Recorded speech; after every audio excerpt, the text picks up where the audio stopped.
Terakhir kali Bitcoin menyentuh area ini ya, 29.000 itu yang gue upload di video 2 hari yang lalu. Gue ada membahas mengenai ada potensi untuk kita melakukan pelunasan teman ya. Pelunasan ibaratnya kita akan kembali lagi ke dalam resist ya.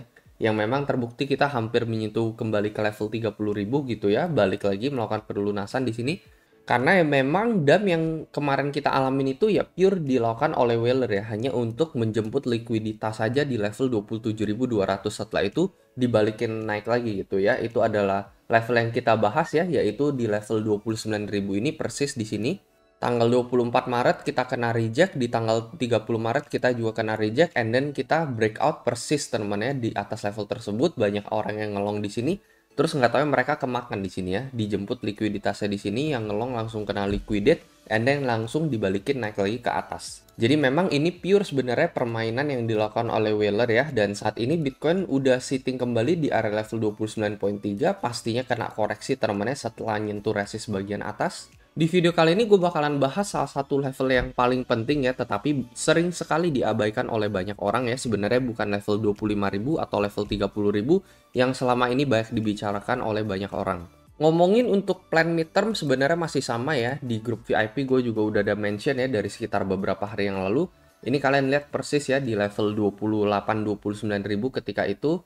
Gue sih ada membahas mengenai potensi short term correction ya, tetapi in the end ya kita bakalan balik lagi ke atas ya dengan probabilitas sekitar 60-70%. Jadi kalau misalnya kalian butuh daily outlook untuk Bitcoin ya, di luar dari gue upload video, gue akan bahas secara real time market ya, melalui grup VIP ini, gue akan bahas setiap hari.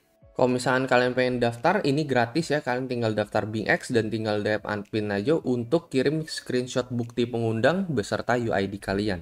Melalui fitur copy trading BingX, di sini gue juga bisa merekomendasikan untuk follow copy trader yang secara jangka panjang ya, 6 bulan belakangan ini itu so far profit teman ya. Jadi ya buat kalian yang mungkin sibuk kerja, ya mungkin gue bisa saranin kalian untuk mencoba fitur copy tradingnya BingX ya. Saat ini BingX sudah memiliki bagian konservatif trader ya, jadi nggak cuman kita bisa retrace seminggu belakangan atau sebulan belakangan, tetapi so far selama 6 bulan apakah ketika kita follow copy trader tersebut profit atau tidak. Dan ini adalah contoh beberapa best trader dari fitur copy trading ini.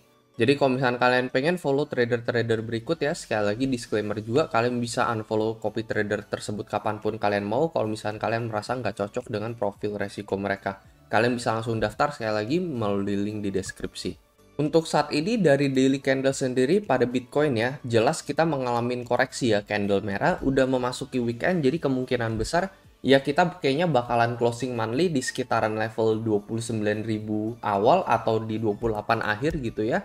Jadi ya kurang lebih di level-level seperti ini juga kemungkinan besar kita bakalan closing monthly karena ini udah mau memasuki bulan Mei.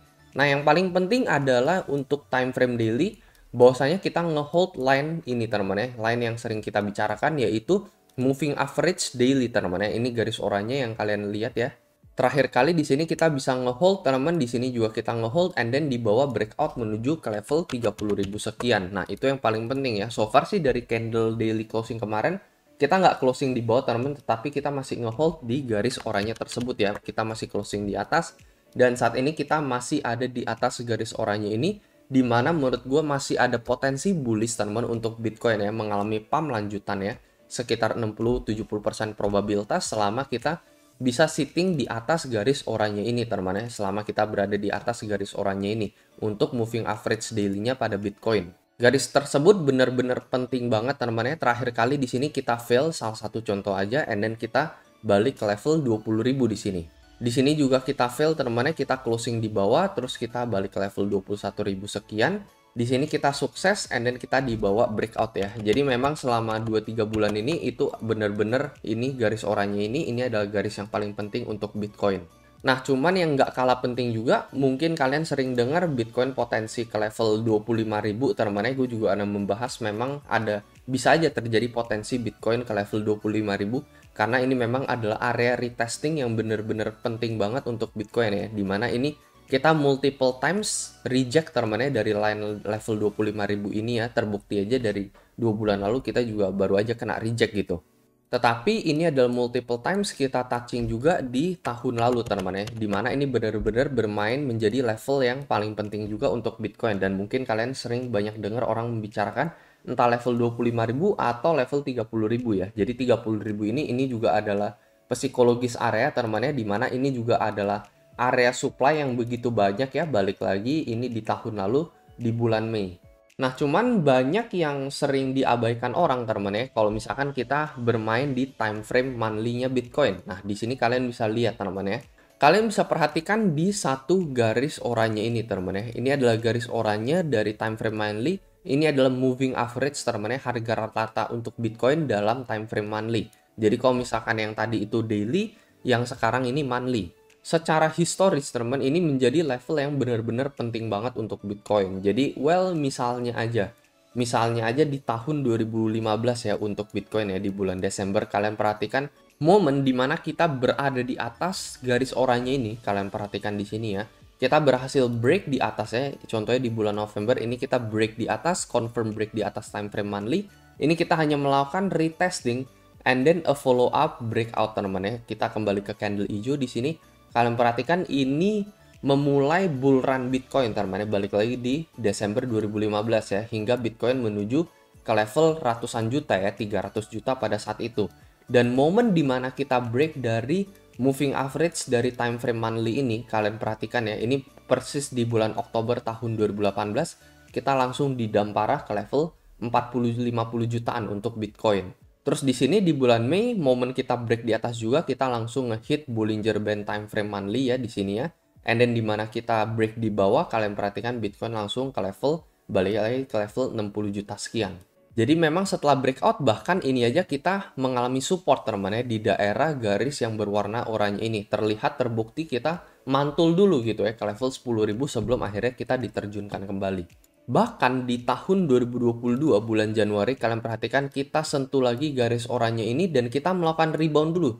Jadi nggak langsung dari sini mendadak dump ke bawah teman-teman ya, tetapi kita sempat ngehold di garis oranye ini ya, and then kita melakukan rebound dulu ke level 46.000. Jadi ya memang so far menurut gue ini garis bener-bener penting banget ya, garis yang berwarna oranye ini so far terbukti dalam 8 tahun belakangan ini kita selalu respect teman-teman ya, kita selalu kena support di daerah tersebut ya. Jadi nggak langsung strike down, tetapi kita rebound terlebih dahulu ketika menyentuh area support tersebut. Dan kalau misalnya kita berhasil rebound ya, dan tidak kembali nge-retest support tersebut, maka kita akan memulai bull run baru untuk Bitcoin. Nah, itu yang kita bicarakan teman di sini ya. Bukan level 30.000, bukan level 25.000, tetapi kalian perhatikan di sini ada di mana teman ya. Garis oranye ini kalian perhatikan ini sitting benar-benar persis di level 32.000 teman. Pastinya nanti ketika kita buka candle lagi di bulan Mei, garis ini pasti akan maju lagi gitu ya, agak turun lagi ya. Jadi ya kita asumsi aja di sekitaran 32.000 untuk Bitcoin di sini.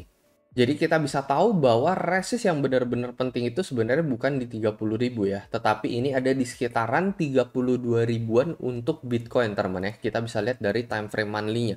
Dan seperti yang kita bicarakan juga ya, bahwa kalau misalnya kita ubah lagi ke time frame daily, di level 32.000 ini ya, ini benar-benar adalah barrier yang cukup kuat untuk Bitcoin. Karena memang di sini ini adalah ATH teman ya, all time high Bitcoin di bulan Mei ya. Pastinya bukan all time high secara keseluruhan, karena kita tahu all time high ada di sekitaran 1M. Tapi ini ada all time high yang ada di tanggal 30 Mei 2022, di mana ini ada di level 32.200 untuk Bitcoin. Jadi kalau misalkan Bitcoin bakalan menuju last wave dia teman ya, last wave ya, ibaratnya ini koreksi yang pertama di sini, and then kita melakukan koreksi yang kedua, bisa aja kita kena tahan teman di sini ya, kena tahan di level 32.000 sekian untuk Bitcoin ya, mungkin 32.500 lah dibawa breakout sedikit, seakan-akan itu menjadi fake out teman ya, lalu langsung diterjunkan. Jadi menurut gue ya masih ada chance untuk Bitcoin ya bisa move up lagi teman ya, tetapi ya jangan lupa kalau misalnya kita tetap ada resist di sekitaran 32.500 ini, kecuali kalau misalnya kita break dari time frame monthly closing di atas bisa di level 33.000 untuk Bitcoin. Nah itu possible banget untuk akhirnya kita bisa menuju ke level 40.000 untuk Bitcoin, atau at least minimal adalah level 37.000 sekian ya, karena memang di sini udah banyak banget teman-teman touching lines di level 37.000 ini. bermain sebagai salah satu titik support yang cukup kuat juga ya, balik lagi di bulan Maret tahun lalu gitu. Tapi ya untuk jangka pendeknya teman-temannya ya expect kalau misalkan wajar banget kita kena reject di area level 32.000 tersebut ya. Ini juga sitting persis teman-temannya di area Bollinger Band time frame daily. Di sini kalian bisa lihat ya. Awan atasnya ini garis yang berwarna biru kalian lihat ini juga sitting di sekitaran 32.000. Jadi biasanya juga Bitcoin akan kena reject setelah biasanya dia menyentuh awan biru ini. Kalian perhatikan ya dari Bollinger Band ini. Terbukti memang rejection point Bitcoin di sini kalian bisa lihat di tanggal 2 Februari ini mendekati awan biru tersebut. Ini juga dikenain awan biru Bollinger Band terus baru kita diterjunkan. Di sini juga sama teman-teman ya, kita baru diterjunkan. Well, bisa aja kita dibawa naik lagi seperti ini teman-teman ya, baru setelah itu kita mengalami koreksi lebih lanjut lagi gitu. Jadi sebenarnya itu teman-teman ya, menurut gua resist yang paling penting untuk Bitcoin untuk saat ini probabilitas masih sekitaran 60-70% menurut gua, bahwa di minggu depan ya di bulan Mei bisa aja kita melakukan testing entah double top atau ke level 32.000 untuk Bitcoin gitu ya. Jadi untuk potensi upside untuk Bitcoin ya saat ini ya, meskipun kita memang sudah melakukan pelunasan di area level 30.000, ini menurut gua tetap aja Bitcoin masih ada chance banget untuk bisa move lagi ke atas gitu ya di bulan Mei-nya sendiri. Jadi ya paling itu sih teman-teman ya level yang pengen gue bicarakan ya ke kalian ya. Menurut gue ya ini adalah salah satu level yang paling penting untuk Bitcoin. Bukan di level 25 atau 30, tetapi watch level 32.000 yang menjadi level historical teman-teman ya. Dari 8 tahun yang lalu hingga sampai saat ini. Paling itu aja teman-teman untuk video kali ini. Semoga analisa ini bisa membantu. Kalau menurut kalian analisa ini bermanfaat, mungkin kalian bisa share ke teman-teman kalian. Itu aja dan seperti biasa sampai jumpa di next video.